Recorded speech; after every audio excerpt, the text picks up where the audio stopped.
Olá pessoal, tudo bem? Patrícia aqui, esse é o Because I Read, nosso canal de bate-papo literário. Sejam todos muito bem-vindos. Estamos aqui hoje para trazer mais uma resenha das nossas leituras conjuntas.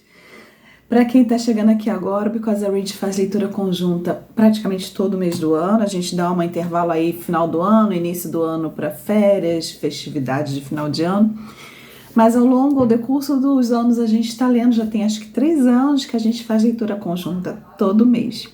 E o mês de abril foi a vez de 20 Mil Léguas Submarinas, do Júlio Verne. Nós já tínhamos lido aqui na leitura conjunta Volta ao Mundo em 80 Dias, que foi um livro que surpreendeu a todo mundo que participou da leitura. A gente esperava algo assim, talvez mais infantil, mas foi uma baita da leitura, maravilhosa, aprendemos muito, rimos muito, e foi muito bacana dividir essa leitura. E agora, então, a gente resolveu dar sequência à nossa experiência com Júlio Verne e resolvemos ler, então, 20 Mil Léguas Submarinas. Essa edição aqui é a edição comentada da Zahar, que eu gosto muito dessas edições comentadas. Mas tem milhões de edições diferentes desse clássico da literatura, que não é só para criança, tá, pessoal? E não é só para jovem, é para gente de qualquer idade, tá bom? Então, vamos conversar um pouquinho sobre como é que foi essa experiência de leitura. Para variar, a leitura foi muito boa, foi muito gostosa, todo mundo que participou. É um grupo que realmente é pequeno, infelizmente, porque eu vivo convidando vocês para fazer parte da nossa leitura conjunta e vocês me deixam na mão. A gente tem um grupo pequeno que fielmente participa de todas ou quase todas as leituras. O link para a nossa leitura conjunta fica sempre aqui embaixo, na descrição do vídeo. Tá assim, grupo de discussão da LC no WhatsApp. É só você linkar lá que você entra no nosso grupo de discussão. E se você não quiser falar nada, não precisa. É só ficar ali quietinho, ouvindo. Se quiser participar, sempre é muito bem-vindo, com suas opiniões, curiosidades sobre a leitura conjunta que nós estamos fazendo naquele mês. E sempre tem sido uma experiência muito bacana. Então, a gente veio ler 20 Mil Léguas Submarinas e a minha experiência anterior tinha sido Volta ao Mundo em 80 Dias. Eu vou deixar aqui embaixo linkado também o link para o vídeo da resenha de Volta ao Mundo em 80 Dias, se vocês quiserem dar uma olhadinha lá. Gente, tá dando um reflexo aqui, né? A impressão minha. Deixa eu ver se eu consigo tirar um pouco desse reflexo, acho que foi. Então, não vou falar muito sobre Júlio Verne, porque lá, se vocês assistirem esse vídeo da resenha do Volta ao Mundo em 80 Dias, eu já falo um pouco mais detalhadamente sobre quem foi Júlio Verne. Vou falar só aqui que ele é um autor francês que viveu no século XIX, morreu no iniciozinho do século XX, se formou em Direito, mas trabalhou pouco com isso, porque esse direito e essa faculdade de Direito foi feito por vontade do pai dele, mas ele sempre quis mesmo foi escrever. Ele, depois da faculdade, passou um tempo frequentando a Biblioteca Nacional. Não é isso, Patrícia? Vamos lá. Biblioteca Nacional da França. E se aprofundando, estudando sobre relatos de viagens, tratados científicos, ensaios etnográficos. Ele gostava muito de estudar, de conhecer as coisas, era curioso e lá ele conheceu um oceanógrafo, é isso? Não, perdão, um geógrafo, Jacques Arago. E ele fez amizade com esse Jacques Arago, e esse Jacques Arago já tinha viajado o mundo inteiro e contou 1001 maravilhas das viagens que ele fez pelo mundo. E com isso, né, o Júlio Verne, que já queria, né, falar sobre o mundo, sobre as coisas que se encontram no mundo, sobre viagens, decidiu a partir desse momento que ele ia se tornar um escritor e ele ia escrever sobre viagens, relatos de viagens. Esse seria o tema das obras dele. E assim a gente foi agraciado com tantas histórias maravilhosas que o Júlio Verne trouxe pra gente, né? E o 20 Mil Léguas Submarinas, da onde surgiu essa ideia de fazer uma aventura no fundo do mar, né?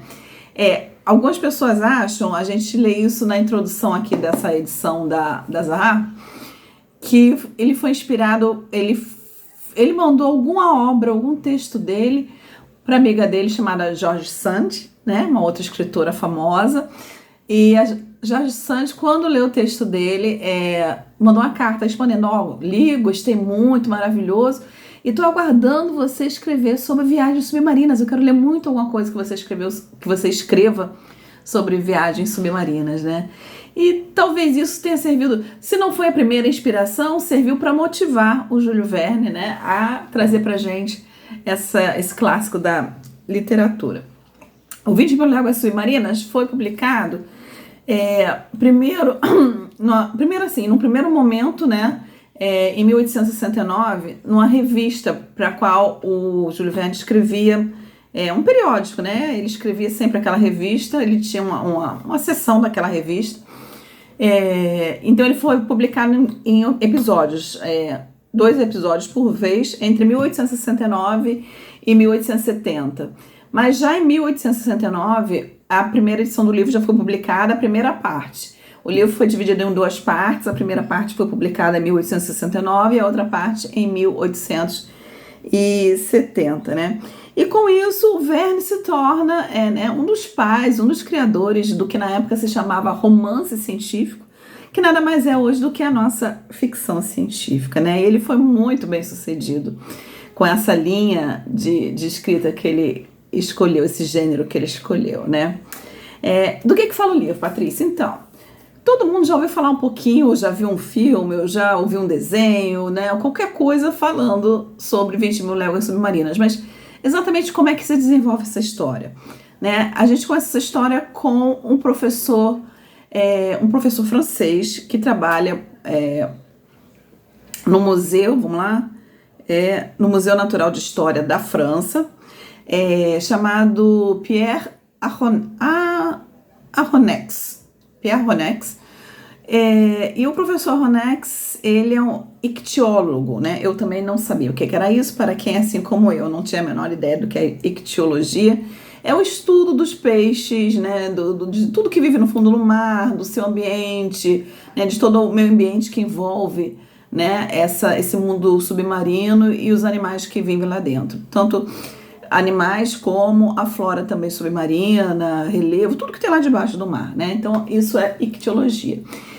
E o professor Aronnax estava numa viagem aos Estados Unidos, e ele queria ir, se não me engano, para Hong Kong, né? Queria ir para o outro lado do mundo, só que ele não estava conseguindo. Ele estava com o secretário dele, chamado Conseil, né? Esse Conseil é uma homenagem ao sobrenome de uma outra pessoa famosa aí no meio científico, que a gente vai chamar de Conselho, né? Então ele estava, o professor Aronnax e o Conselho, tentando embarcar, tentando achar passagem no navio que levasse ele para ir para o outro lado do mundo.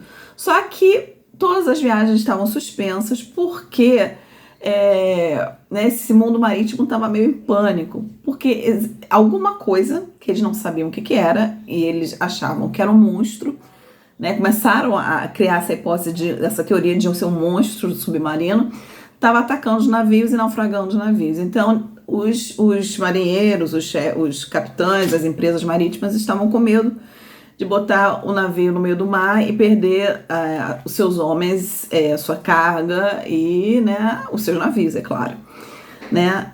E como eles estavam nos Estados Unidos, a Marinha Americana, o governo americano, através da Marinha Americana, resolveu lançar uma expedição, porque eles estavam perdendo muito comércio, né? Lançar uma expedição com um dos melhores capitães dele, um dos melhores navios, para investigar, ir ao mar, investigar que monstro é esse e matar esse monstro. Se essa teoria fosse realmente o que estava acontecendo, a verdade sobre o que estava acontecendo com os navios, né?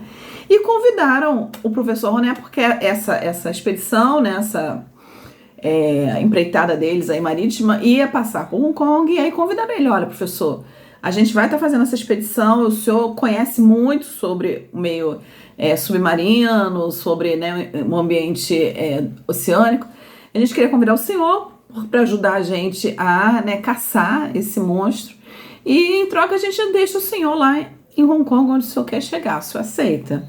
E é claro, o espírito curioso do professor Aronnax na hora, né? Claro que sim, e o ajudante dele também. E chamaram para essa empreitada também um dos maiores arpoadores ali das Américas, que era o Ned Land, um canadense, né? Porque caso encontrasse um monstro, esse monstro teria que ser morto, né? E nada melhor que um bom arpoador para conseguir esse objetivo. Então eles partiram nessa viagem, andaram os 7 mares, andaram o Pacífico, o Oceano Índico, tudo quanto é mar, e já estavam desistindo quando finalmente eles conseguiram, deram de cara com essa coisa, né? Vamos falar assim, que eles achavam que era um monstro. Essa coisa atacou o navio deles, né? E quando essa coisa atacou o navio deles, tanto o professor Ronex quanto o conselho, né, seu ajudante, quanto Ned Land foram lançados no mar com a balroada que essa coisa deu no navio. E o navio ficou meio emborcado e acabou fugindo, indo embora, porque ele não foi, não naufragou, mas fugiu daquela coisa. E aí o professor Ronex estava lá no meio do mar, ele não sabia nadar direito, o assistente dele ajudou, né, a se segurar num pedaço de madeira, acho que do mastro, que tinha caído. E eu sei que eles três, né, o professor Ronex, o Ned Land, né, o arpoador e o assistente, conseguiram chegar numa estrutura que, teoricamente, era um monstro, e descobriram que não era um monstro, que era uma estrutura metálica. E, né, eles tinham chegado, obviamente, ao Nautilus, né? E ali foram recolhidos pela tripulação do Nautilus e foram feitos prisioneiros. Conheceram o Capitão Nemo, que era o capitão do navio. O Capitão Nemo falou: a partir de hoje eu não vou matar vocês, não vou deixar vocês no mar, mas a partir de hoje vocês são meus prisioneiros, porque vocês não podem sair por aí falando da existência do Nautilus para ninguém, porque disso depende a nossa segurança, né? E aí ele vai conhecer um pouco, né? A gente vai conhecer junto com os nossos protagonistas, né? Quem que era o Nautilus, né? Quem era o Capitão Nemo, quem era essa tripulação. Capitão Nemo, na verdade, é muito misterioso.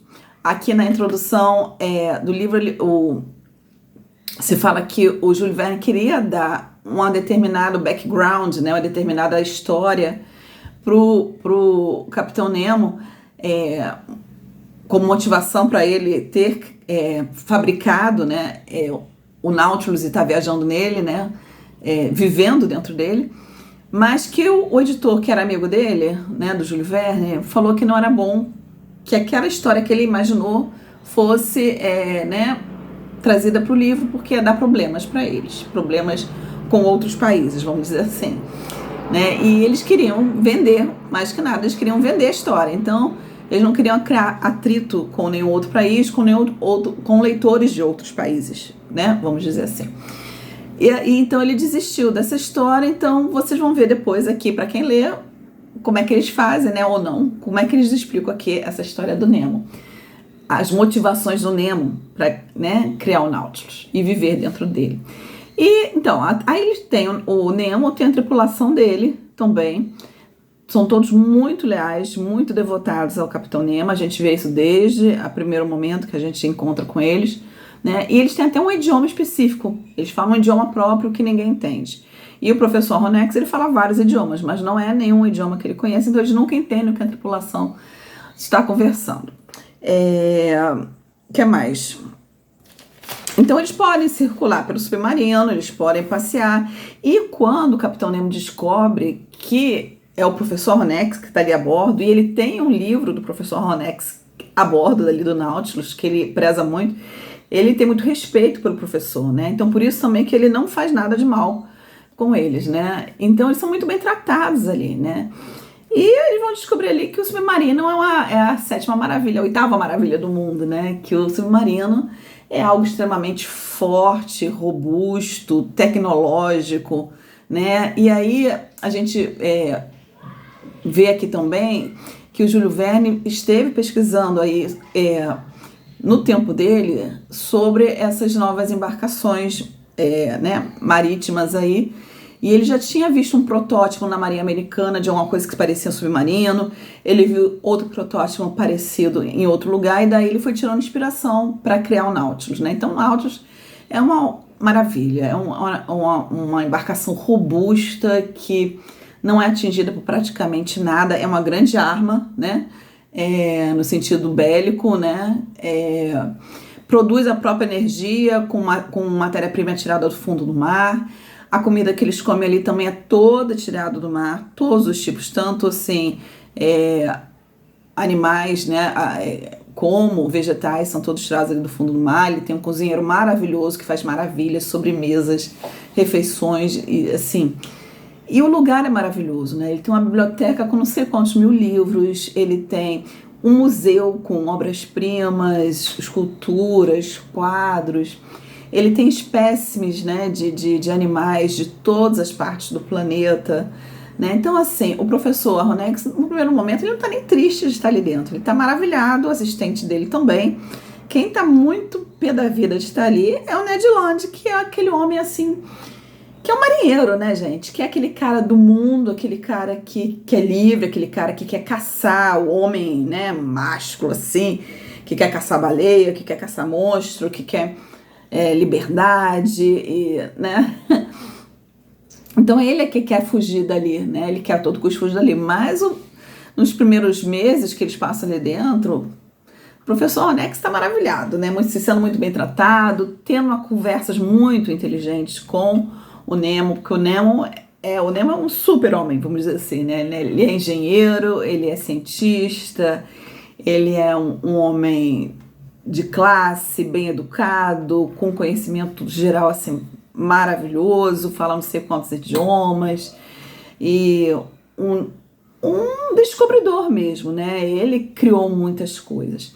E nesse ponto a gente tem que admirar muito, assim, a capacidade do Júlio Verne de imaginar e desenvolver, porque ele vai explicando ali, mesmo que na verdade aquilo ali não seja daquele jeito, e na época nem existisse, ele vai explicando assim com a lógica, os mínimos detalhes, tanto da fonte de energia que o submarino usa, de como ele é composto, de que material ele é composto, e fala sobre a comida que eles comem, de onde vem, como é.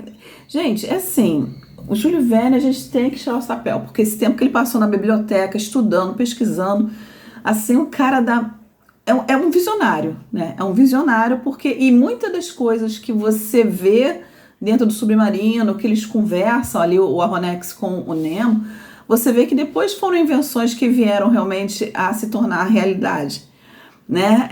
Então essa parte é muito interessante, né? E ali dentro do submarino, né, eles vão viajar, como diz o livro, é um título, né, 20 mil léguas submarinas. Eles vão passar por todos os oceanos, vão ver muitas coisas, vão viver muitas aventuras ali embaixo do mar. O Nemo desenvolveu uma espécie de vestimenta, né, que permite a eles caminharem no fundo do mar, né, suportando a pressão atmosférica, dando oxigênio para eles, né, então eles descobrem que existe realmente um mundo debaixo do mar, né, florestas, montanhas, vulcões, tesouros perdidos, cidades perdidas, tesouros naturais que ninguém conhecia, né? Então a gente vai vivenciar isso tudo, né? Desde navios afundados com carga preciosa dentro deles, desde corais raríssimos, né? Que servem como seriam joias raríssimas, animais, né, que eles nunca viram, monstros enormes que vivem lá no fundo do oceano. Eles vão descobrir até Atlântida, eles vão, né, visitar Atlântida num determinado momento, né? E duas coisas, né? Disso tudo, eles vão pro Polo Sul, eles vão ficar presos numa geleira lá. Então, assim, eles vão ver muitas aventuras. Num determinado momento, eles vão desembarcar numa ilha e, né, vão ser perseguidos por canibais. Então tem muita coisa acontecendo aqui, é muita aventura, né? Tudo muito bem descrito, uma produção textual maravilhosa. As minhas partes favoritas, assim, daqui de baixo foi Atlântida, né? Eles visitando Atlântida. E um funeral, porque o Nemo tem um cemitério no fundo do oceano onde ele enterra alguém que possa vir a falecer da tripulação dele. E ele tem um cemitério e a cerimônia que ele descreve aqui, que o Júlio Verne descreve aqui de um funeral, é uma coisa assim impressionante. É muito. Eu fiquei imaginando aquilo na minha cabeça e achei impressionante. Depois eu vou falar um pouco do filme, que tem um filme antiguinho que tem essa cena do funeral, mas no final a gente conversa sobre isso. Então é isso, gente. A história é essa, né? Essa viagem. É claro que não é spoiler nenhum, que num determinado momento eles vão conseguir sair desse submarino, porque a história é contada através do professor Ronex, que está lembrando todo como é que foi essa viagem, né? Que está relatando como foi essa viagem. Então, obviamente, desde o início você sabe que eles vão conseguir sair do submarino, né? Então é isso que a gente tem aqui. A primeira coisa que a gente percebe aqui, o leitor quando vai ler, é a quantidade, né, o volume de descrições científicas, classificações, né, zoológicas, ictiológicas, classificações de planta, de algo, especialmente na pessoa do assistente, o conselho, que é especialista em classificação, né, de animais e de plantas. E assim, Júlio Verne vai passar muito tempo dessa narrativa descrevendo. De uma forma interessante, mas às vezes fica cansativo, eu não vou negar isso para vocês. Mas por quê, Patrícia? Por que ele faz tanta narrativa de classificação de animais? Porque, gente, essa história, ela foi pensada para ser publicada numa revista de educação para jovens. Então ela tinha que não só entreter, ela tinha que educar também, né? Ele, como eu já falei, ele tinha esse lugar dentro dessa revista, e ele tinha uma coluna que chamava Viagens Extraordinárias, onde ele contava as histórias. Então ele tinha que entreter, mas ele tinha que educar também. Então era importante que tivesse todo, né, essas informações, né? Mas então as informações estão sempre assim, em grande quantidade, mas sempre misturado com a história, sempre misturado com as aventuras que eles vivem. Uma coisa que eu senti falta aqui, porque eu achei que ele fosse, porque a gente conhece no início do livro o Ned Land, que é o arpoador, a gente conhece o professor Ronex, a gente conhece o Nemo, a gente conhece o Conselho, e eu achei que esses personagens fossem ser mais desenvolvidos durante a história, mas não são. Praticamente quem eles são no início da história, quem eles são no final da história, com mais conhecimento de vida, é claro, viveram várias experiências, mas eles não mudam as características principais dele. E assim, a interação entre eles, eu achei que ia ter uma interação mais interessante entre eles, entre esses personagens também. E ela realmente, na verdade, não acontece. Onde a gente vê uma interação maior acontecendo entre o Nemo e o professor Ronex, né? O Nemo é um personagem que, durante a história, ele se apresenta no primeiro momento de uma forma, e ele vai ficando mais amargo, mais deprimido ao longo da história.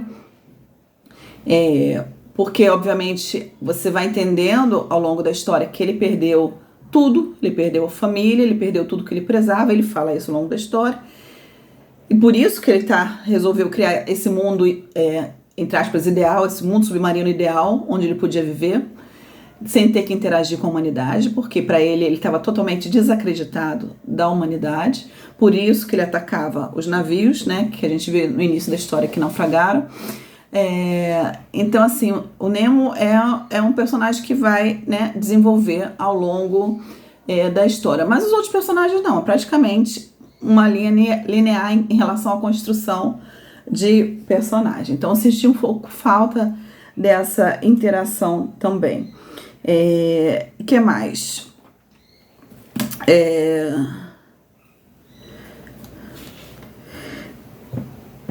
A criatividade, né, do Júlio Verne aqui, a cada página você fica mais impressionado como ele é capaz de criar, imaginar, não só não só tecnologia de ponta, mas o mundo oceânico, né? Como é que ele desenvolve essa história, tudo que tem debaixo do mar de uma forma assim, tanto os monstros, desde os monstros até pequenas ostras, até peixinhos pequenos, e todo o relevo do fundo do oceano, e tudo que vai encontrar, viagens que ninguém na época dele tinha feito ainda, a viagem dele, que eles vão parar no Polo Sul, canais subterrâneos que cruzam continentes, cavernas submarinas. Gente, tem que tirar muito chapéu para o Júlio Verne pela capacidade, pela inteligência, pela capacidade criativa, né, pela produção textual, como ele traz aqui, ele faz o leitor ver isso tudo ao longo da história, né? E que mais? E outra coisa, né? A gente tem aqui também, a gente não pode dizer, como tem, de uma forma sutil, mas está sempre presente, a gente vê isso aqui também em Volta ao Mundo em 80 Dias, uma crítica social sempre presente. Você vê que mesmo isolado do mundo, mesmo no fundo do mar, o Nemo vai dar um jeito de ajudar povos que estão sendo explorados por grandes potências, povos que estão sendo escravizados, ele vai dar um jeito ainda de ajudar esses povos, mesmo morando, vamos dizer assim, no fundo do oceano. Então, assim, gente, foi uma obra bem interessante. Realmente é uma obra que não tem um andamento tão bom quanto Volta ao Mundo em 80 Dias, que é até um livro menor, né, bem menor. Você pode dizer o que tem a mais aqui de história são descrições em relação a esse aqui. Esse aqui ele vai mais direto ao ponto, esse aqui ele tem muitas descrições científicas, ensaios, assim, digressões científicas, né, mas não por isso não tira o valor nenhum. Foi uma baita da história, valeu muito a ler, muito interessante. Aprendi muito com o Capitão Nemo, com o Nautilus, com o Professor Ronex, né? Ele coloca a história sempre dentro do contexto social, histórico da época que ele está vivendo, não é porque a história se passa no fundo do mar que o Júlio Verne não coloca, ela não fica perdida só na história, ela está dentro de um contexto do que está acontecendo do mundo. Eu acho isso muito bacana também. E o que mais? E a única coisa, além, né, das descrições que quebram um pouco o ritmo da história, eu achei o final meio abrupto. O final não foi ruim, mas ele foi abrupto. Parece que ele...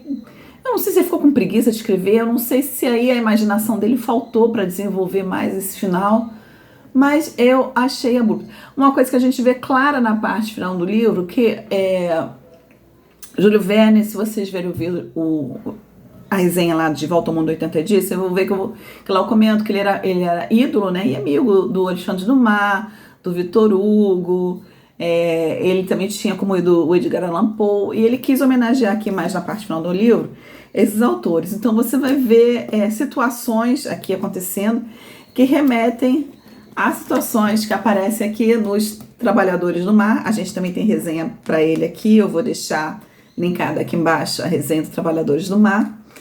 E a gente vê também ele homenageando Edgar Allan Poe num determinado acontecimento, isso aqui já mais para o final do livro, um conto do Edgar Allan Poe chamado Maelstrom. Eu acho que é norueguês, eu não sei se a pronúncia com certeza não é essa, mas assim que se escreve. Então, eu fui procurar Trabalhadores do Mar, já foi a nossa última leitura conjunta do ano passado, então eu já conhecia. E o Maelstrom eu não conhecia, eu já li outros contos do Edgar Allan Poe, porque a gente já leu aqui também Histórias Extraordinárias do Edgar Allan Poe, mas esse conto eu não conhecia. E aí eu fui atrás, para quem quiser, que tiver Kindle Unlimited, ele está disponível no Kindle Unlimited, chama... Eu vou deixar linkado aqui embaixo também, tá? Ele chama A Descida ao Maelstrom. Maelstrom é um fenômeno meteorológico oceânico, né? Que acontece, que o Edgar Allan Poe escreve uma história em cima dele e ele homenageia esse fenômeno, o autor aqui, através da presença desse fenômeno também. Né? Então a gente vê ele trazendo aí os ídolos dele para dentro da história.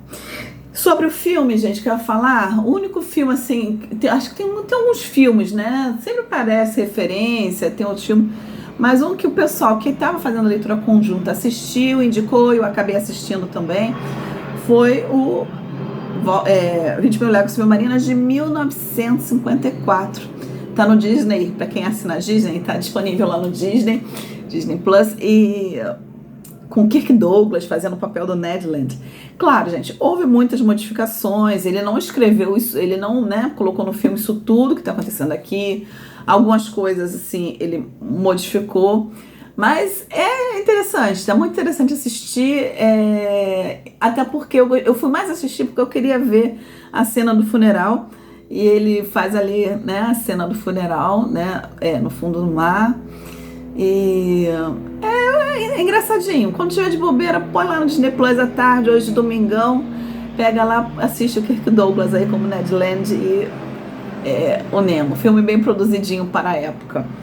E é isso, gente. Ótima leitura, ótima experiência. Agradeço a todos que participaram dessa leitura. Gente, sempre é um prazer enorme dividir obras literárias com vocês. Sempre. Vocês enriquecem demais a minha experiência com os livros. Amanhã, segunda-feira, estaremos começando a nossa próxima leitura conjunta, que será Quincas Borba, de Machado de Assis. O cronograma já está disponível, tanto na pasta LC, de leitura conjunta dos stories, no nosso perfil do Instagram. O link para o nosso perfil do Instagram está aqui embaixo. Está disponível na timeline. Eu vou repostar hoje de novo na timeline do nosso grupo do Facebook.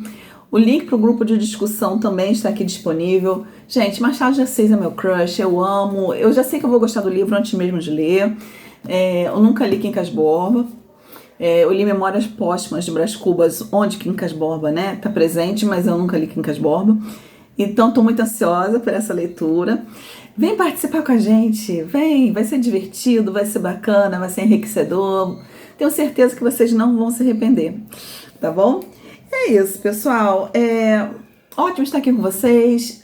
Eu ainda estou trabalhando, um trabalho que paga as contas, mas em breve eu estarei de folga e eu espero ter mais tempo. Estou com uma compulsão de vídeos na cabeça para gravar, para conversar com vocês, book haul para fazer, atualização de leituras, resenhas de outros livros que eu tenho lido aqui. Espero em breve para a gente poder estar conversando sobre eles. Não esqueça de deixar o seu curtir para ajudar a divulgar o canal, a participar das nossas leituras conjuntas, a interagir, comentando aqui se vocês já leram 20.000 Léguas Submarinas, o que vocês acharam. Eu vou estar respondendo aí para vocês, tá bom? Grande abraço a todos e ótimas leituras. Tchau, tchau.